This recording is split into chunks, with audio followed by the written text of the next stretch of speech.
Okay, peace. This is Brother High John. I'm going to be dealing with the movie Coming to America. This is going to be dealing with the philosophy of the movie, some things that maybe most people haven't noticed. And I'm going to address this basically so people can be able to have insight and awareness of the specifics in the movie dealing with human nature, right?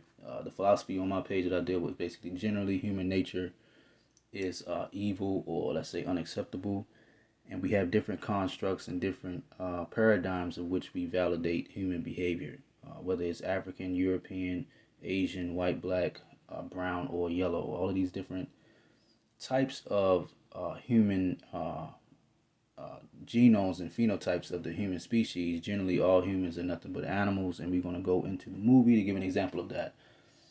And I'm gonna have 3 points. My first point is dealing with the intercontinental or interracial wars, right? What we might call tribal wars.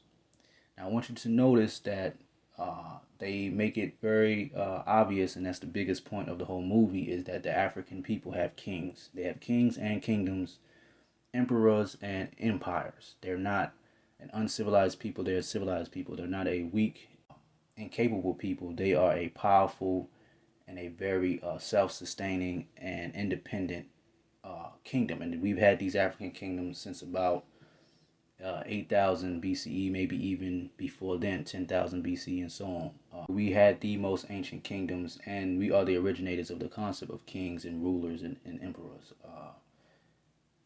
And we are known to have some of the greatest kings that have ever been on this planet. We can use West Africa with Mansa Musa, for example. He's known to be the wealthiest king that have ever lived, to have ever have lived.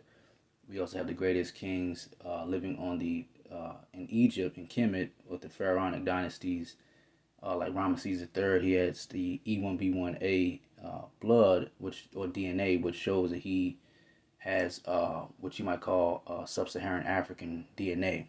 So we know whether you speak of the Nubians, the Cushites, the Egyptians, the Libyans, the Punthites, the Phoenicians, the Carthaginians, the West Africans, we have many of these kingdoms. The Congo, and basically this movie is dealing with the Congo region. The Congo region, and I'll be able to elaborate on that in a minute. But the Luba kingdom in the Congo region toward the Great Lakes region. I'll be showing a map and kind of showing where that area is. And that kingdom is basically the example I'm going to be using for this whole tape, dealing with philosophy, dealing with the movie. So I got 3 points. Like I said, the first point is the African wars. What I want to show is that the origin of war is not European. Obviously, we see that these Africans are independent empire, and they're having the diplomatic arrangement and the diplomatic talk to try to remove the possibility of war over resources and a trade route.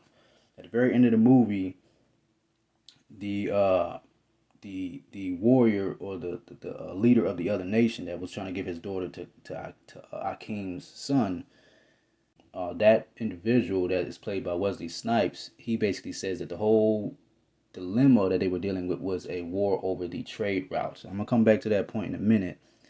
But I want to make it plain that these trade routes, whether it's rivers, resources, which is money, gold, or trade routes, access to be able to have commerce and economics trading throughout a particular area, whether in this area we talking about Africa, there was always been wars over these things, resources, trade routes, rivers, and etc. So I'll make the point clear as I move forward. But what I want to explain is that these African wars did not involve Europeans. Didn't know European influenced them to go to war with each other. War is as old as this world. War, it goes all the way back to the animal kingdom. It's called brutality. And I'll be making 3 philosophical points that I'll be using repetitively throughout all of my teachings, probably for the rest of my life, because it's a fundamental reality of human nature and animal nature and biology. Now, we might say these 3 points are unknown because of the Western culture having desensitized us and having put a veil over our eyes. But these three critical aspects of human nature is what we see in the movie, and that's brutality, sexuality, and deception. Brutality, sexuality, and deception. Those three activities is for three goals, which is money, right? Which is resources. Resources, number one. Sexuality, number two. For sex, basically for sex. And number three is for status and power. That's what basically kings are. It's status and power. All royalty, all elite families in any kingdom, African, European, or Asian, white, black, or yellow, it doesn't matter. It's the same status. We have to see past color and understand human nature in general. We have to see past color and understand animal nature. So with those three, they're going to be describing those 3 points about philosophy of human nature, brutality, sexuality, and deception. I'm going to be using that to explain the 3 points that I have in about this movie, right, of the philosophy of this movie. So what I want to make clear about that first point about African wars or African intercontinental wars or tribal wars is that those wars are not based on or influenced by Europeans. They didn't teach us that. They didn't inspire us to do that. Humanity has been evil and conquering and defeating and committing genocide against each other way before the Europeans were even developed or created outside of the continent of Africa when they traveled into Europe. There were no Europeans on the planet when we were going to war with each other. So I'm going to lay this out thoroughly, but just follow me. I want to make it plain that imperialism, meaning a kingdom that expands its power and makes tributes of other nations and other kingdoms and other tribes, does not originate with Europeans either. Imperialism originates in Africa. And what we see in this movie is basically imperialism, where Akim's kingdom, the kingdom of Zamunda, has to be able to satisfy his tributes, or they will lift a revolt and make war against his nation, his kingdom, called Zamunda. So what we're trying to make plain with that point is that imperialism did not come from the Europeans either. Imperialism is very much a part of the Iron Age, Bronze Age human activity of engagement of war and competition over resources and land. That war over land did not begin with Europeans. It's just Europeans, when they entered into this war, they became very brutal and they became very victorious, and they were able to get large amounts of land from other ethnic groups very quickly. And we talking about Alexander the Great.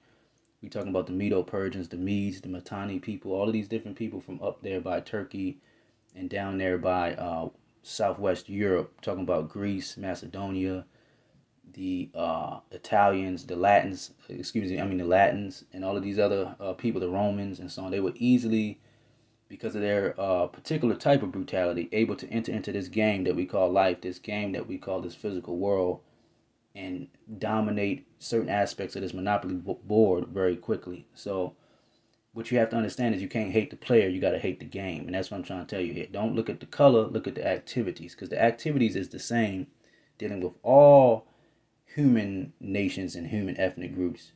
All of their behaviors is the same. It's just when you're on the losing end, now you look at color. Now you look at the color. But the color doesn't matter. It's the game. You know, if you look at football, you don't blame the blue team for winning against the green team. You don't criticize the blue team for winning against the green team. You understand the rules of the game and you understand the goals of the game. Well, before there were any Europeans playing this game, we were playing this game against each other. And there was no way to point the finger at any Europeans.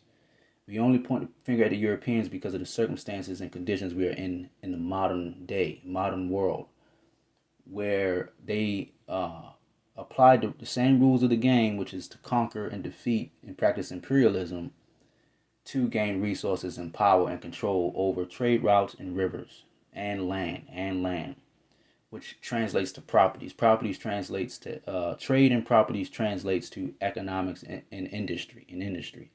So what I'm saying is the natives that were part of North America were fighting each other before the Europeans made contact over the same land. It's just when the Europeans made contact, they defeated both sides of the warring Native Americans. What I'm saying is Africans were already at war before Europeans made contact with Africa. It's just that the Europeans defeated both sides. What I'm saying is that the Asians were at war with each other before the Europeans made contact. It's just the Europeans made contact, well, the British I'm speaking of, and the Turks and other groups contacted Asia, and they defeated both sides. Europe was in war with each other before, let's say, the Christians made contact.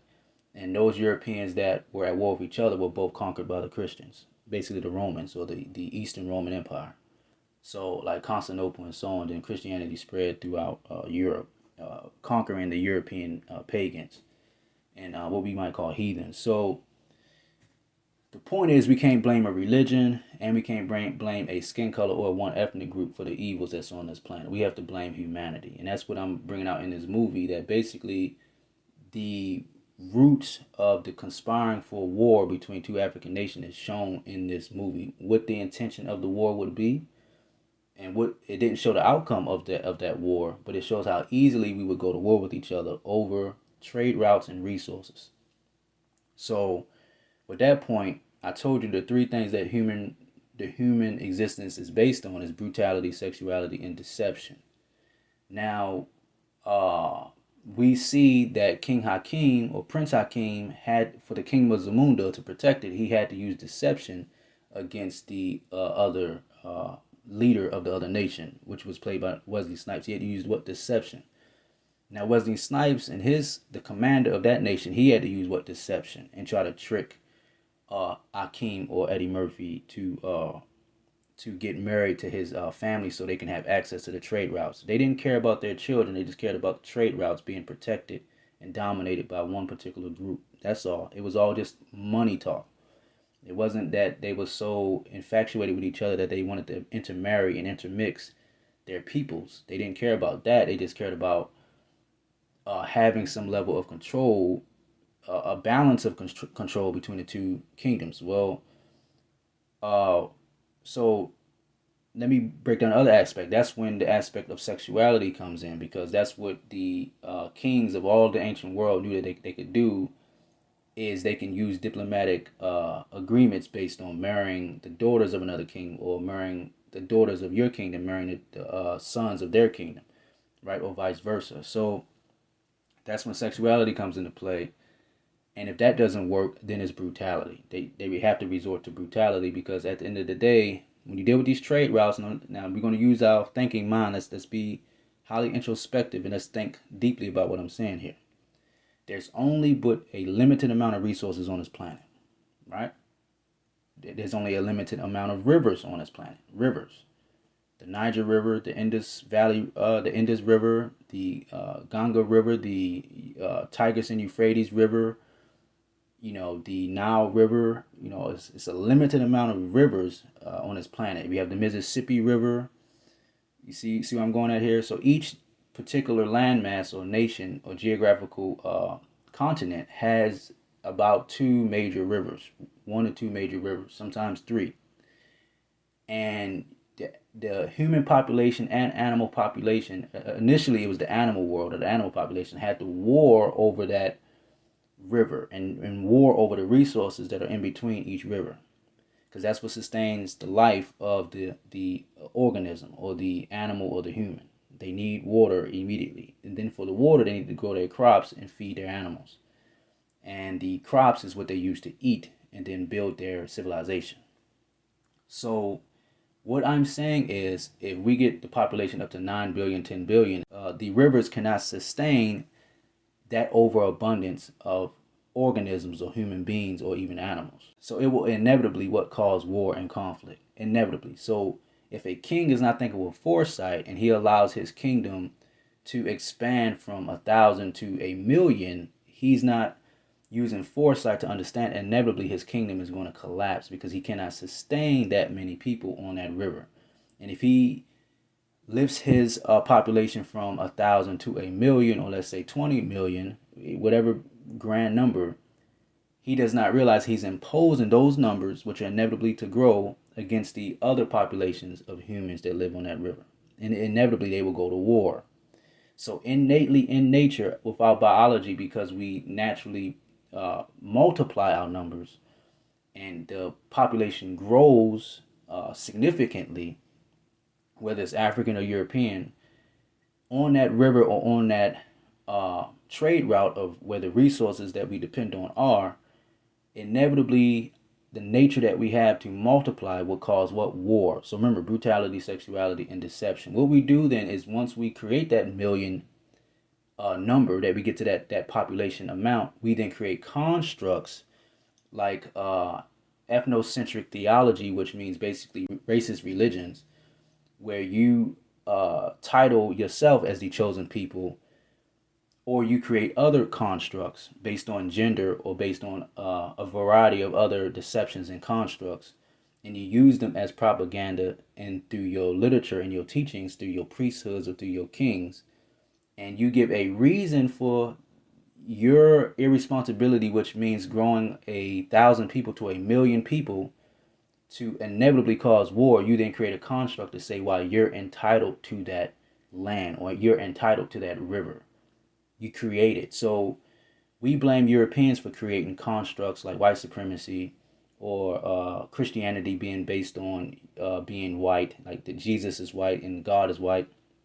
We point the finger at them, but what you have to understand, these type of constructs of validating one ethnic group to rule the whole world or rule that river or rule that geographical region of resources was not invented by Europeans. The African and Asians were already creating these constructs before Europeans were even in existence. So that's what I'm showing in the movie. Basically, the kings of Zamunda have to create a construct or a deception to show why they're entitled to that whole landmass of the Congo and the Great Lakes region, which is toward East Africa. You see, they'd have to create a construct. And then they'd have to have their people defend that construct or that deception or propaganda. And now it's a valid war. Now they have a reason to war. The people have a reason to give up their lives. But for what? A lie. So any construct, whether it's religion, whether it's politics, that validates humans and their ethnic group or their position, meaning elitism or classism, to oppress and defeat and slaughter another people, innately it's evil. Any type of supremacy that validates humans, even if it's humans oppressing and slaughtering animals, even that's evil. So we create constructs where it's okay to hunt animals and eat animals and slaughter animals and butcher animals in slaughterhouses. But those are just constructs. We say in the name of God, but really there is no ethical or righteous God that has actually engineered or gave us the allowance to do that, the authority to do that. We just created it. We just invented it because the human brain has a high level of capability of deception and lies. So brutality, sexuality, and deception, those are the three methods that all animals in nature uses to survive, and so does humans. So it doesn't matter, like I said before, if they're white, black, or brown or yellow. It doesn't matter if they're African, Asian, or European. They all have these same methods and these same tools. So what we have to do with this first point, dealing with the fact that the intercontinental African wars is about a human problem. Human, because Europeans have nothing to do with the wars that we've had against each other. All of these civil wars that we've gone through, Somalia, Liberia, Nigeria. I mean, the list is profound. It's a long list of civil wars and us oppressing and defeating each other in warfare. So the point is, with that first point, is that we have to renounce what humanity completely. We have to have open minds, and I'll be breaking it down on this channel. African and Asian, ancient African and Asian philosophy and the true spiritual teachings that we brought to the world and eventually was adopted by the Asians, the Semitics, and the Europeans. They adopted it and they converted to it, but it has gotten perverted because it's been mixed and mingled with humanism, with human validation and racial validation for war. But initially it was about soterology, which is saving your soul from this material world, this physical world, which we see that the king of Zamunda is not really interested in. He's more interested in maintaining and growing and developing his kingdom. So that's the same thing that we criticize the Europeans for being interested in when we're the victims, So there were, like I said, there were no Europeans. We were victimizing each other. We were oppressing each other with these type of entitlements that we should dominate and own the planet or the river or the trade route.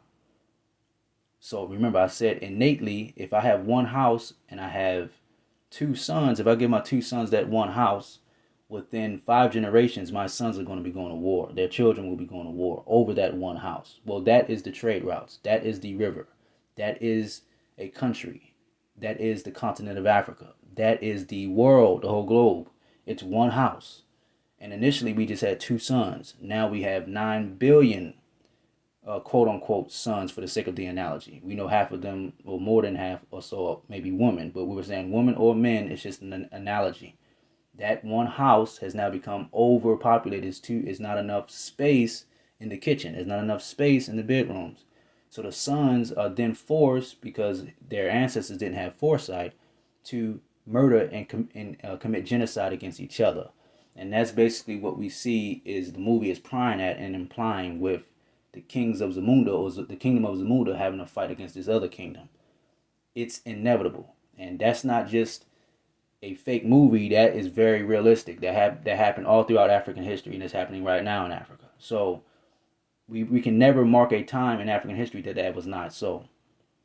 That there was not brutality and conflict and war. You can never mark a time in the continent amongst humans or animals that there was not conflict and brutality and war.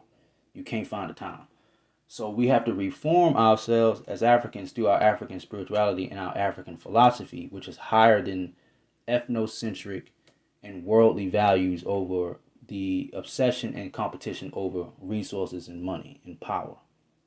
We have to become spiritual minded and leave the carnal and mundane perspectives of our reality alone. We have to abandon those worldly perspectives and cultivate the spiritual perspectives. So, and the origin of those spiritual concepts also come from Africa. So war initially came from Africa. War and brutality and imperialism and kingdoms, but so does spirituality and priesthoods and what we might call philosophy, high classical philosophy. So that was the first point, is the African wars. I wanted to make that plain. The movie gives a good example of these scenarios and situations of the human dilemma without the movie having to involve or blame any external people, Europeans or Asians, for the human dilemma being innate inside of Africa, innate inside of African nations. So what I'm saying is that human dilemma, that human problem, we have to renounce. We cannot value being a king and being a lord and being all of these entitled things at the expense of other Africans. And I'm going to make a point about that, but I'll make the point of that as I move on. But I'm going to move to the second point. So the second point is the African gender inequality. Now, I want to make plain that in this movie, they show clearly that the patriarchy, meaning the divine right of male kings, the line of descendancy of inheritance of the throne, was given to the male. And that was something that was law. Remember, it kept saying law, law.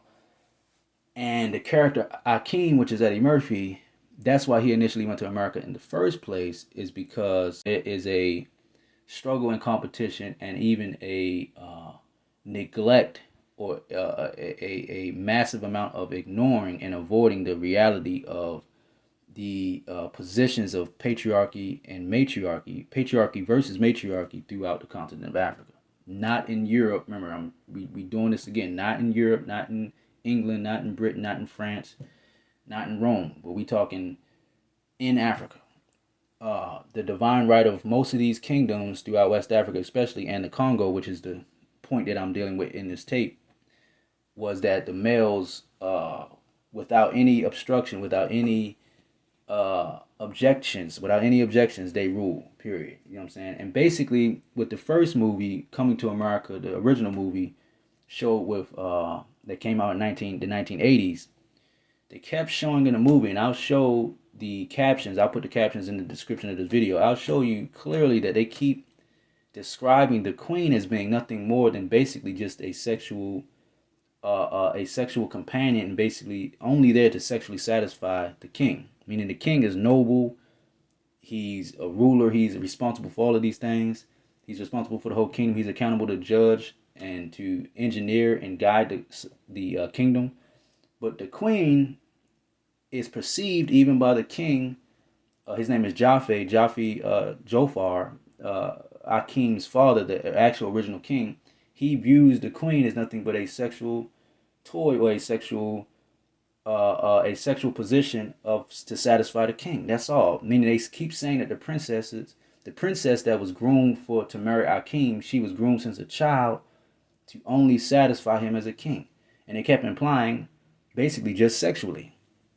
So in that initial movie, that first movie, that's why Akeem was basically turned off by her, and he wasn't interested in her because he wanted a companion, a queen or a wife that was more intellectual or more than just base and vain. Basically, he wanted more of a he wanted more of a serious woman and queen by his side, that was intellectual, that was involved, that was political, that had her own visions and her own perspectives, not just basically a sex slave. But that initial movie, it shows the position that the kingdom of Zamuna wanted their queens to be in. Not equal, just basically there to totally satisfy the king. And they even show in both movies, the first and second one, how these nymphs, basically these servants of the king, these little young royal aides, these little young royal servants, they basically only there to sexually satisfy the king and the prince. So they keep saying bathe the prince, but that bathing really is to sexually satisfy them. So what I'm saying is those are basically concubines, and all of those girls, that's the only thing that they're worth, is really they're worth their value as sexual slaves, as sexual servants. So this has nothing to do with Europe. We're talking about human nature here.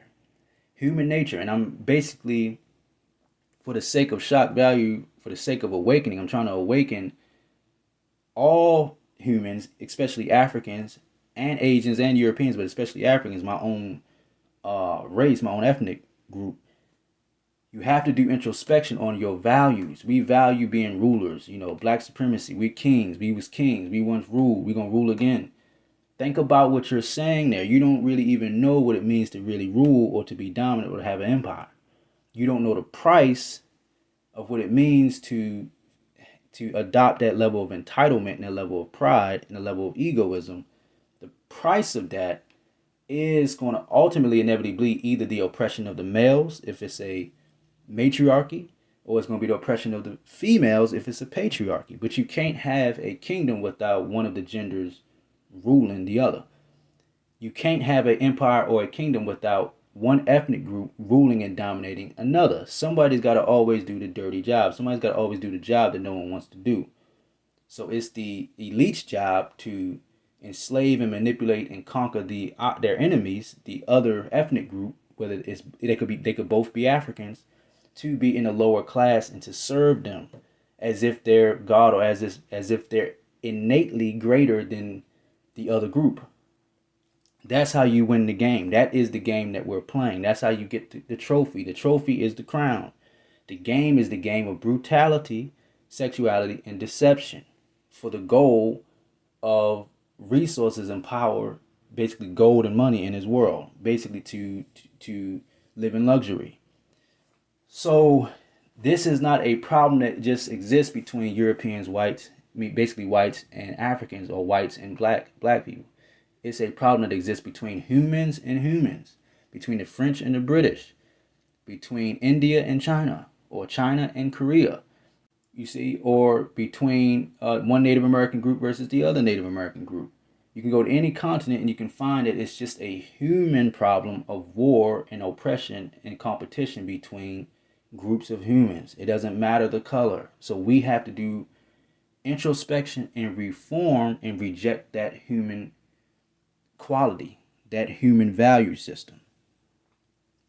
So the second point, I'm going to go back to that again, is that it's the African gender inequality that exists in the continent of Africa. In many different nations, we can show how there's a patriarchy where the males rule totally unchallenged. You know what I'm saying? And it's not equal. You know what I'm saying? They might allow some of the princesses or queens to do certain things, but generally, with these movies, I'll show the quotes from these movies. I'll put them in the comments and I'll put them in the description about how the gender dynamics were and are throughout different kingdoms and ancient kingdoms in Africa. And so what I'm making with both of these points, the African war point about the wars of the Africans against each other, and African gender inequality, is hypocrisy. I'm basically pointing out hypocrisy about human nature. We want to look at Europeans and see how they don't want to repent, or don't want to do introspection, or don't want to correct their character, or change their evil and want to perpetuate their evil. But we as humans, African humans, we are animals too as well, we're beasts as well, We don't want to reform and correct our entitlement, our evil, our racism against each other, not against Europeans, each other, because we feel like life is all about winning a game. And so if you're better looking, better off, if you're richer, if you're more powerful, if you're more fortunate, all of these different things is a checklist of things, then you feel like you're entitled in the name of God, under the name of God, to oppress other Africans.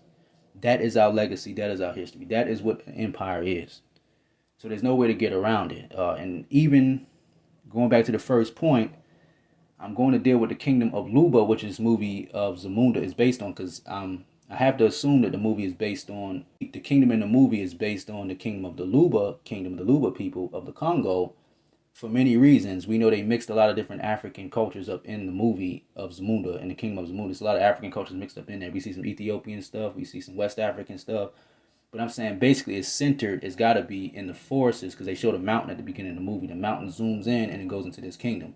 That kingdom has to be by the kingdom of the mountain of Kilimanjaro, or the Mount Meru of East Africa by Chad and Kenya. So that puts us over there in the bush by the Congo. And if you look on the map, you'll see the Luba kingdom and the people who ruled that area.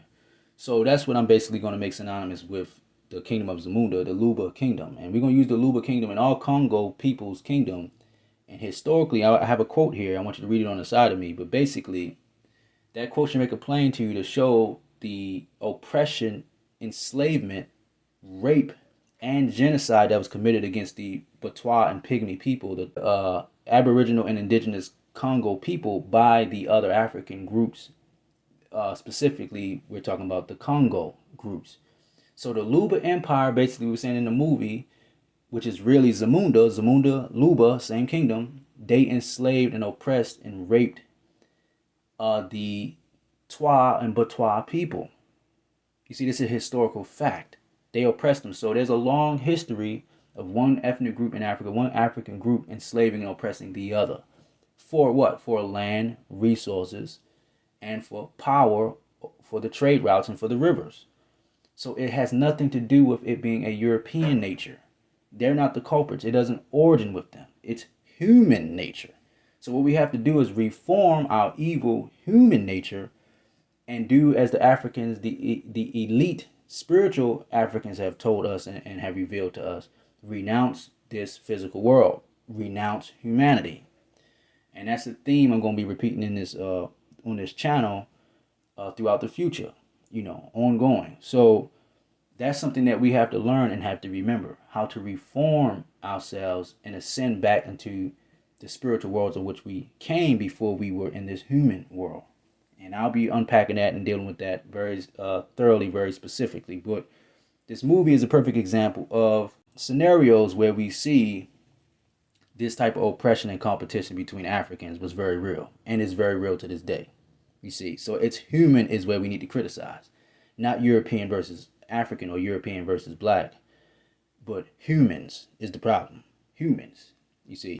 With the second point, basically all I was making plain was that how the African patriarchy, which originated in Africa, in many different African kingdoms, is how kingdoms are really built to the level that we see today, which is civilizations that are extremely successful and powerful and dominant through war and through industry and innovation.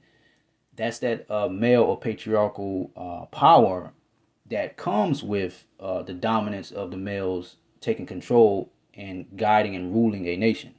It reaches a high level of success, but it becomes a very oppressive nation.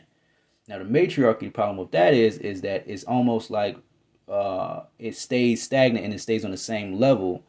And generally the people are satisfied, but it ends up creating conflicts in other ways, which are just as dangerous and just as much of a dilemma.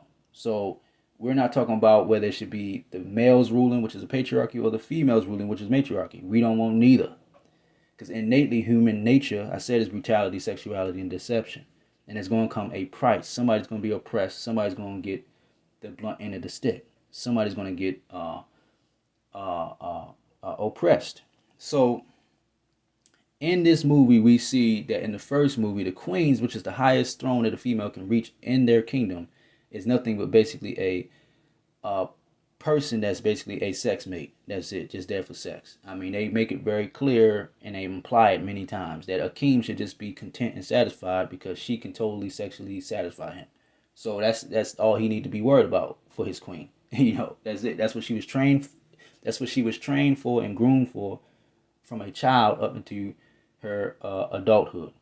That's what her whole life was the embodiment of, satisfying the king's sexual needs. That's it. So what type of sadisticness and twistedness is that? Well, that's not just the movie. That's genuine, real world values that are established throughout many African kingdoms in the ancient world. Period. There's no way to avoid it. We got books, we got the references, we know the history. So the whole glorification and the romanticism of African kingdoms is the same way that Europeans glorify and romanticize European kingdoms. It's a certain level of entitlement and of egoism and entitlement that the human has the capability of doing to value their own personal self. If I'm black, then I think black is supreme. If I'm white, then I think white is supreme. And when we mean supreme with the capability of ruling and dominating everyone else. If I'm male, then I feel male should rule. If I'm female, I think female should rule. This is the sadisticness and twistedness that comes from the duality that's natural in nature. If I'm a lion, I think lions should rule. If I'm a tiger, I think tigers should rule.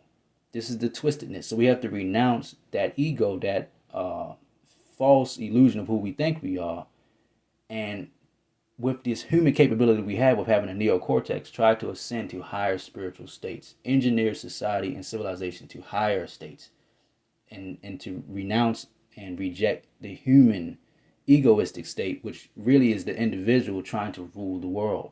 That's what everybody's conspiring to do, to dominate and to have an entitlement of the best that exists in that region or that country or in that land. They want it over the animals. They want it over other humans. They want it over other races. They want it over everyone else in their family and in their group. That's ultimately where that goes. It's a pyramid of psychology of an individual's entitlement of power. That's what racism actually is. They're not about white power. They're about my power. They're about themselves. Not white people themselves, but they have to use the banner of their race to get the goal done. And that's what a king is. It's someone who creates manipulative constructs to put themselves in positions of power. So they have to validate their race first so they can dominate the other races. They have to put humans first so the humans can dominate the animals. So this is the sadisticness that comes with being a organism that is bred in nature with the genetic material to survive. So it's instinctually programmed in us, but we have to override that programming from nature and become deities, become divine, become gods, right? Become what we once were, spiritual beings. So we have to ascend above that. And that is prototypical ancient African philosophy. And that's what we're dealing with. The renunciation of the animal mind and the animal desires and the animal attachments. And that is what the movie is giving an example of with this kingdom of Zamunda and the way that they are showing how African kingdoms once ruled and also still rule to this day, So the third point, we mentioned two dilemmas that are shown in the movie. The African wars that are between each other, us killing and fighting each other over resources. That's the first point. And the second point is the African gender dynamics with the gender inequality, the gender war. So the third point is the solution. What's the solution? The solution, like I said, is to what renounce the world. We have to study philosophy and spirituality, period. So if you are unfamiliar with these concepts, these are vague or these are almost undigestible. It's hard to digest. It's hard to comprehend. Maybe you should stay updated with me and do your own independent research. You have to read. You have to open your mind. You have to become exposed to a diversity of information and glean for the best of it. And then you'll find out what is the greatest teachings and the greatest philosophies that have been established on this planet through your research. So do that research and you should come to the conclusion of what to renounce this world. Renounce the physical world. Do not perpetuate your ego to try to establish itself through race, gender, through your personal, your personal genes, which is height, your size, the way you look, these type of diversities or dualities. Do not try to perpetuate them and cause any more oppression and suffering on this planet. You see, renounce all of those and ascend to your godhood, to your divinity. It's one or the other. You have to become the spiritual being in body and return to that original place of pure enlightenment and consciousness, or you're going to remain an animal. It's only one way or the other way we're going. So that's the solution, is what renounce the world. What that means, it may be misunderstood. You can always ask and we'll elaborate. We'll break it down further. But yes, renounce the African and European and Asian world. Renounce the human world. Renounce humanity. That's the point. Renounce the animal world with the animal impulses. Reject it. Renounce it. So that's the solution. The other solution is to study African spiritual teachings, the real spiritual teachings, and what they were trying to unveil and unravel about the physical and material world, and study African, Asian, and ancient philosophy. And that is the solution. And then we need to apply what we learn. Once we start to apply it, we'll begin to remove the suffering and competition and war, brutality, and oppression that has been going on against Africans by Europeans, but also that has been going on by Africans against other Africans. Like I showed earlier, the Luba kingdom and empire of the Congo region of Africa, of Central Africa, oppressed and enslaved and committed genocide and rape against the Pygmy or the Botois and Twa people of Central Africa. And that we have plenty references for, is documented fact. So the kingdom of Zamunda in real life would have oppressed and enslaved and trafficked and raped the people of the Twa nation or the Twa ethnic group, which are other Africans, and they happen to be much smaller in size, and that's how they were easily manipulated and oppressed by these Luba or Congo or Bantu. The ethnic group is called Bantu people. It's the Bantu versus the Twa. The Bantu people have oppressed the Twa, and they're oppressing them till this day. That's what Zamunda represents, the Bantu kingdom. I'll show maps, I'll show references, so we won't have to second guess and we won't have to doubt. We'll know what we're speaking of. So this is a human problem. I'll say it once again, not a white supremacist problem. You see, it doesn't even end up being a racist problem. It's a human problem. The symptoms, the sickness is the human ego and the human itself. That's the sickness. That's the virus. But the symptoms is racism. The symptoms is capitalism. The symptoms is imperialism. The symptoms is poverty. The symptoms is sexism. You see, the symptoms is misogyny or misandry. Those are the symptoms. The sickness is the human, the animal, what we call the biological organism itself. So we have to ascend above that physical, dense attachment and form and realize higher spiritual values. So with that, that's basically the philosophy and the breakdown of the movie Coming to America. I want to mention one more thing, is which is dealing with number 2, and that's how they treated, in the second movie, how they treated the son of our king that was born as a bastard in America, and how they treated him with him not being able to adapt. They looked at him as unclassy, uncivil, savages, right? That's how they depicted black people in the movie and from America, like savages. Well, that should show you that there's a little bit of a conflict, well, not a little bit, a huge conflict between continental Africans from Central and West Africa and how they view and how they see themselves as opposed to us. I've experienced this personally. I can give my examples in the future of how I was exposed and have seen this in a real way in my own personal life, how these West Africans treat us and how they think of us in America. You can study ADOS with Brother Tone Talks. His name is Antonio Moore, Yvette Carnell, that whole little circle. And they'll break down thoroughly basically how there is a conflict which we would ordinarily think wouldn't be or would exist between the perceptions of power between the continental Africans and the diasporic Africans, the Africans that are in America. And yes, they look at us as beneath them. They call us akatas. And basically that's like another word for nigger. So you don't have to be white to have conflict and oppress another group and to hate another group. You don't have to be stereotypically another skin color or race to hate or compete against another ethnic group. It's a human problem. The second thing was about the gender inequality in Africa, the gender war in Africa, whether African women should be in positions of power and should be considered capable of ruling competently with their mind and not just sexual objects. That is not a gender problem. The gender problem is a symptom. The problem is what humanity, the physical world itself. That is the problem. So we can't keep doing a tug of war between gender or a tug of war between race or a tug of war between two different groups of people that may both be African. We have to stop the tug of war and realize the tug of war game, which is humanity, which is this physical world, the competition is the problem itself. And then figure out a solution that is beyond you winning the game. Because when you try to win the game, you're perpetuating the evil that originated and that was incepted as the original blow of oppression on this planet, which actually started in Africa. So, as animals and as humans in Africa, the inevitable thing that will come is what? War. Then what? Enslavement, oppression, and genocide. So it has always happened in Africa. It has always happened in Europe. It has always happened in Asia. It's just now these three major continents are fighting each other in the same game. And that's what's got us confused. But don't be confused. Like I said, the problem is humanity. So with that, peace. This is Brother High John.